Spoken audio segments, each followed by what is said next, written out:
오늘의 말씀입니다. 기도함으로 시작합니다. 하나님 아버지, 오늘도 우리에게 말씀을 주셔서 감사합니다. 이 시간을 인도해 주셔서 말씀을 잘 이해하고 깨닫는 순종의 마음이 일어나는 복된 시간 되게 하시옵소서.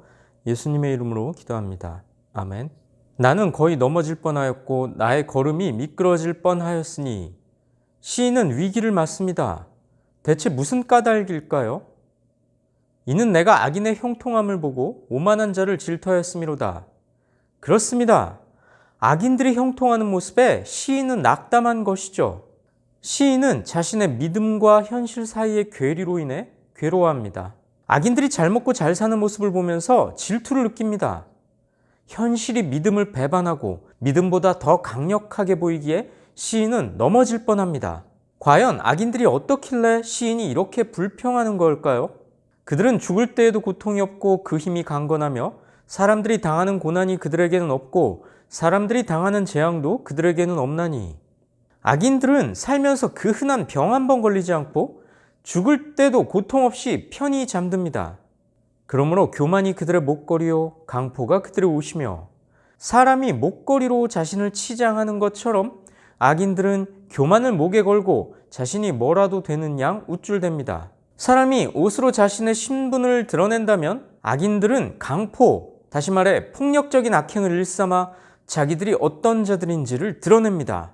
살찜으로 그들의 눈이 솟아나며 그들의 소득은 마음의 소원보다 많으며, 살찜으로 눈이 솟아났다는 말은 눈두덩이 불쑥 나와 보일 정도로 피둥피둥하게 살쪘다는 뜻입니다. 악인들은 악행을 일삼으면서 재물을 모았던 것이죠. 그들의 소득이 마음의 소원보다 많다는 건 악인들의 마음에 헛된 상상, 다시 말해 탐욕이 가득하다는 뜻입니다. 그들은 능욕하며 악하게 말하며 높은 데서 거만하게 말하며 그들의 입은 하늘에 두고 그들의 혀는 땅에 두루 다니도다.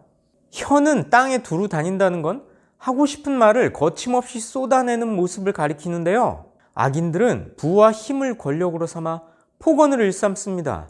그러므로 그의 백성이 이리로 돌아와서 잔에 가득한 물을 다 마시며 말하기를 하나님이 어찌하랴 지존자에게 지식이 있으랴 하는도다. 악인들은 심지어 하나님을 대적하는 말도 서슴지 않습니다. 감히 하나님을 업신이 여기면서 하나님이 인간 세상과는 상관없는 분인 것처럼 말합니다.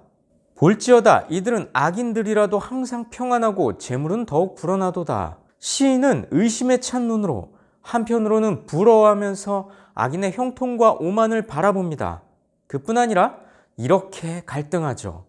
내가 내 마음을 깨끗하게 하며 내 손을 씻어 무죄하다 한 것이 실로 헛되도다. 나는 종일 재난을 당하며 아침마다 징벌을 받았도다. 시인은 악인들의 형통을 보면서 여지껏 의롭게 살려고 애썼던 것들이 다 부질없다고 느낍니다. 정직하려고 몸부림친 시인은 재난을 당합니다. 거짓된 악인들의 재산은 늘어만 가는데도 말이죠. 악인들이 저렇게 형통하는데 의롭게 사는 게 무슨 소용이 있단 말인가? 이렇게 시인은 괴로워합니다. 성도 여러분, 이 대목이 우리에게 주는 교훈은 무엇입니까? 악인들이 저렇게 잘 먹고 잘 사는데 나는 이제껏 뭐 했지? 왜 하필 나만? 지금이라도 누구처럼 살다 보면 이런 생각이 들 때가 있습니다. 하지만 그럴 때일수록 선악간의 공의로 판단하실 주님 앞으로 서둘러 나아가야 합니다. 하나님이 정결한 자의 편에 계신 분이라면 결코 이해되거나 납득할 수 없는 일들 뿐일 때 우리는 이 점을 기억해야 합니다. 하나님 없는 형통, 하나님을 떠난 자들의 번영이란 하나님에게서 더 멀어지게 만드는 재앙일 뿐입니다. 그러니 오늘의 형통에 낙담하거나 교만해서는 안 됩니다. 형통을 추구할 것이 아니라 의인의 삶을 추구해야 합니다. 악인의 형통을 보고 갈등하던 시인은 비로소 해답을 찾습니다. 하나님의 성소에 들어갈 때야 그들의 종말을 내가 깨달았나이다. 악인의 형통을 보고 회의와 자기 연민에 빠졌던 시인은 성소에서 하나님을 바라보자 비틀거리던 신앙의 중심을 찾습니다. 새로운 깨달음을 얻은 것이죠. 여기서 성소란 하나님의 말씀이 있는 곳을 말하는데요. 주님을 대면하고 말씀 앞에서 자신을 성찰하자 현실의 부조리에 대한 고뇌가 점차 사라진 것이죠. 악인들은 지금 형통하는 것 같지만 그들에게는 종말이 기다리고 있음을 깨닫게 된 겁니다. 하나님이 침묵을 깨고 일어나시면 악인들은 종말을 맞이하게 될 거라는 영적인 눈을 뜨게 된 겁니다. 변한 건 상황이 아니라 시인의 마음입니다. 성도 여러분, 이 말씀이 우리에게 주는 교훈은 무엇입니까? 시인처럼 성소에 들어갈 때에야 보이는 세계가 있습니다. 말씀 앞에서야 비로소 하나님의 섭리를 깨닫게 되는 것이죠. 악인이 형통해서 넘어지는 게 아니라 내가 말씀을 찾지 않기에 넘어지는 건 아닙니까? 비틀거리는 내 신앙을 붙들어줄 말씀을 찾고 구하고 계십니까? 주께서 참으로 그들을 미끄러운 곳에 두시며 파멸에 던지시니 그들이 어찌하여 그리 갑자기 황폐되었는가? 놀랄 정도로 그들은 전멸하였나이다. 주여, 사람이 깬 후에는 꿈을 무시함같이 주께서 깨신 후에는 그들의 형상을 멸시하시리이다. 성소에서 하나님을 떠난 시인은 악인의 최후를 깨닫습니다. 하나님께서는 마침내 악한 자들을 파멸시키실 것이며 악인들은 흔적도 없이 사라질 겁니다. 악인의 형통은 잠시일 뿐 결국은 파멸입니다. 성도 여러분, 오늘 잠깐의 거짓된 번영을 택하다가 내일의 파멸을 얻는 어리석은 자가 되지 마십시오. 깨달음을 얻은 시인은 부끄러워하면서 이렇게 고백합니다. 내 마음이 산란하며 내 양심이 찔렸나이다. 내가 이같이 우매 무지함으로 주 앞에 짐승이오나 내가 항상 주와 함께하니 주께서 내 오른손을 붙드셨나이다. 주의 교훈으로 나를 인도하시고 후에는 영광으로 나를 영접하시리니. 시인은 이제야 자신의 어리석음을 뼈저리게 깨닫습니다. 악인의 형통에 대한 부러움이 부끄러움으로 변합니다. 악인들의 삶을 질투하며 그들처럼 살고 싶다는 생각을 하던 시인이 처절하게 후회합니다. 하지만 그가 흔들릴 때에도 주님은 흔들림이 없으셨습니다. 주께서 깨신 후에 악인은 멸망을 당하고 주께서 인도하신 후에 의인은 영광을 얻을 겁니다. 성도 여러분, 믿음의 눈을 들고 말씀에 마음을 두십시오. 악인의 결국만이 아니라 의로운 성도의 결국도 보이게 될 겁니다. 이어서 시인은 이렇게 노래합니다. 하늘에서는 주의 누가 내게 있으리요 땅에서는 주밖에 내가 사모할이 없나이다. 내 육체와 마음은 쇠약하나 하나님은 내 마음의 반석이시오 영원한 분깃이시라. 주님은 내 마음의 반석이며 영원한 분깃입니다. 영원한 분깃이라는 말은 내가 받을 몫의 전부가 하나님이라는 뜻이죠. 이건 무엇과도 비교할 수 없는 주님을 깨달은 자의 고백입니다. 주님을 반석으로 삼기에 몸과 마음이 쇠약해져도 악인의 강건함을 부러워하지 않습니다. 성도 여러분, 이 말씀은 우리에게 분명하게 교훈합니다. 주님이 나의 모든 것임을 믿는 자라면 타인의 부와 성공에 마음이 흔들리지 않습니다.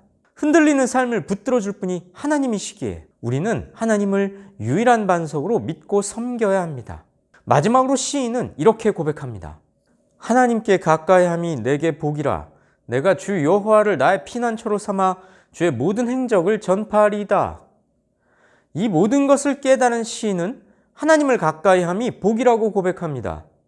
악인들이 누리는 모든 것을 나 역시 소유하는 게 복이 아니라 하나님을 가까이서 느끼며 의지하는 삶이, 그분이 일하시기를 매일 기대하며 간절히 구할 수밖에 없는 삶이 복이라는 고백이죠. 성도 여러분, 하나님이 주시는 것이 아니라 하나님만으로 충분하다고 고백할 수 있습니까? 게다가 시인은 아무도 자기처럼 악인의 형통을 보고 실족하지 않도록 하나님의 하신 일을 전하겠다고 다짐합니다. 이 말씀은 오늘날 우리에게 복음 전파 명령으로 주어져 있습니다. 주님이 나의 복이며 주님이 나의 전부임을 믿는 성도라면 우리는 이웃을 향해 하나님이 어떤 분인지를 전해야 합니다. 그분을 진실로 믿고 따를 때 열리는 놀라운 세계를 알려줘야 합니다. 그것이 바로 하나님께 붙들린 자의 삶이죠. 성도 여러분, 악인의 형통은 때로 하나님에 대한 우리의 믿음을 흔들어 놓습니다. 신앙의 수고마저 부질없는 것처럼 만들죠. 나의 정결함이 헛된 것처럼 느껴질 때, 회의적이고 불만스러울 때 악인들의 말에 동조해서는 안 됩니다. 신기루와 같은 번영과 성취를 부러워하며 좇을 게 아니라 먼저 나 자신부터 살펴야 합니다. 우리 하나님께서는 의로우신 손길로 부조리한 현실 속에 있는 나를 붙드실 겁니다. 그리고 그 하나님께서 우리의 힘과 능력이 되셔서 우리로 하여금 하나님을 전하는 복음의 일꾼이 되게 하실 겁니다. 기도하시겠습니다. 하나님 아버지, 우리에게 말씀으로 가르쳐 주시니 감사합니다. 시인은 부조리한 현실 속에서 믿음이 잠시 흔들렸으며 믿음과 현실과의 괴리에 대해서 갈등하며 하나님께 탄원했사온데, 하나님, 우리 또한 이 부조리한 세상 가운데서도 악이 흥왕하는 것 같은 세상 속에서 흔들리지 않으며 오로지 최후 승리를 주실 하나님만 앙망하며 굳건히 믿음을 지킬 수 있도록 우리를 붙잡아 주시고 인도하여 주시옵소서. 예수님의 이름으로 기도합니다. 아멘.